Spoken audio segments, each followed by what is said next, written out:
Ito mga kababayan, talagang malakas ang loob niya.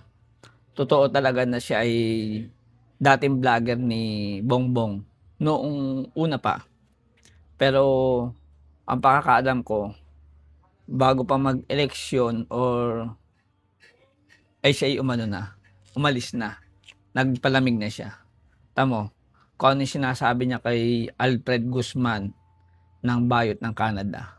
Pakinggan nyo to, panoorin natin ng sabay-sabay. Yan o. Followers ni Alfreda Guzman, na vlogger sa Canada, kawawa kayo sa vlogger na yan dahil wala kayong matutunan dyan. Puro ka fake newsan lang ang ginawa ni Alfreda na yan. Magaling lang yan kumain ng hotdog. Huwag kang magturo sa mga followers mo na puro kamangmangan at puro kaampawan, Alfreda.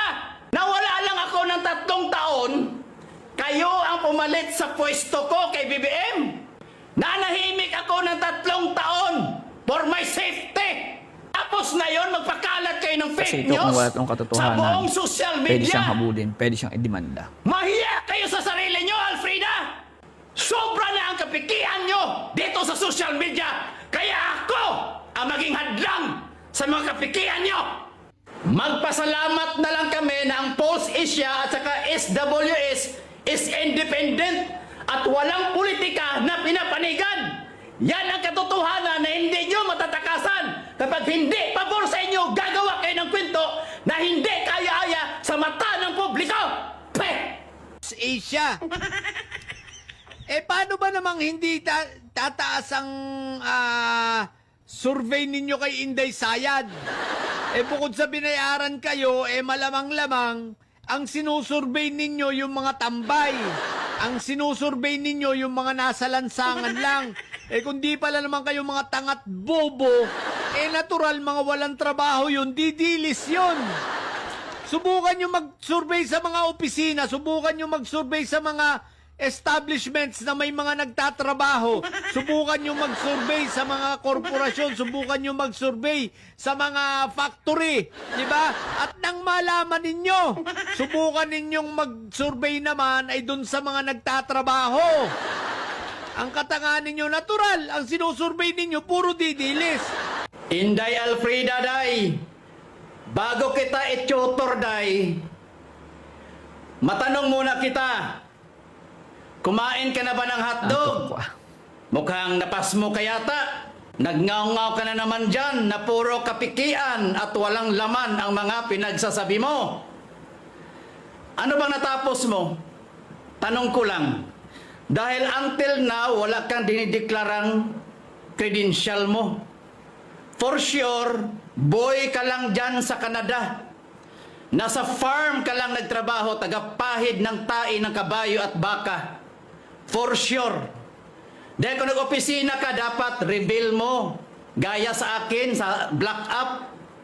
Diba? Legit, manager, seaman, officer, presidente sa PMI. Kumpara sa'yo, yung mga naniwala sa'yo, mga asong ulol yan. Kinukutya mo ang SWS at Pulse Asia. Nagbigay ka ng impormasyon sa mga followers mo na kagaya sa utak mo na wala ding alam. Pinagsasabi mo dyan na ang sinusurvey ng Pulse Asia at saka SWS mga tambay? Sure ka? Nagpapahalata ka lang talaga na hindi mo alam kung sino-sino ang bumuo at nagtatag ng SWS at saka Pulse Asia at kung kailan ito itinatag. Kawawang Alfreda. Kumain ka muna ng hotdog, day, para naman magkalaman yung tiyan mo. Para yung sasabihin mo sa mga followers mo, magkaroon din ng saysay. Para yung mga followers mo magkaroon ng kaalaman. Hindi puro ampaw. Alam mo, Alfreda, ang SWS ay itinatag noong 1985. Ang tagal na. Meaning may kredibilidad. Ilang mga presidente na ang dumaan. Sinusurvey nila. At alam mo ba na ang nagtatag ng SWS ay isang doktor?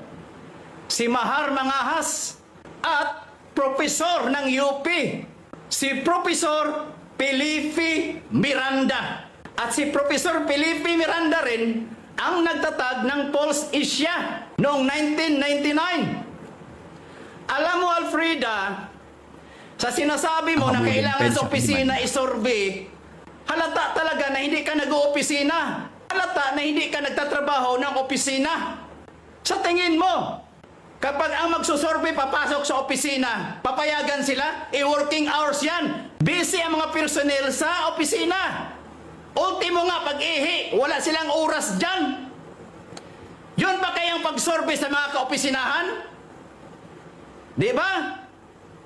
Oh, kaya sabihin natin break time, lunch time, walang panahon ang mga staff personnel para dyan. Kaya ang ginawa ng mga taga-SWS at saka Pulse Asia, doon sila nag-survey sa mga kabahayan. At pinipili nila yung mga tao na sinusurvey nila. May qualification yon, Inday Alfreda, hindi mo ba alam? Bago sila mag-survey, hiningian muna nila ng professional ID or valid ID na patunay na nagtatrabaho sa mga establishment o sa gobyerno natin o sa mga private sector. Hindi na kailangan na sa opisina mismo mag-survey sila. Dahil at the end of the day, ang mga staff personnel uuwi ng bahayan. Doon ang tamang lugar, doon ang tamang oras ng kanilang pamamahinga. Na kung saan doon sila tamang isurvey. At hindi ka nga nagbanggit dyan sa vlog mo na pinamukha mo sa mga followers mo na may alam ka, hindi ka nga nagbanggit ng margin of error. Kung totoong alam mo ang survey ng Pulse Asia at ng SWS. Kaya, ito mga followers ni Alfreda Guzman na vlogger sa Canada, kawawa kayo sa vlogger na yan dahil wala kayong matutunan dyan. Puro ka fake newsan lang ang ginawa ni Alfreda na yan. Magaling lang yan kumain ng hotdog. Huwag kang magturo sa mga followers mo na puro kamangmangan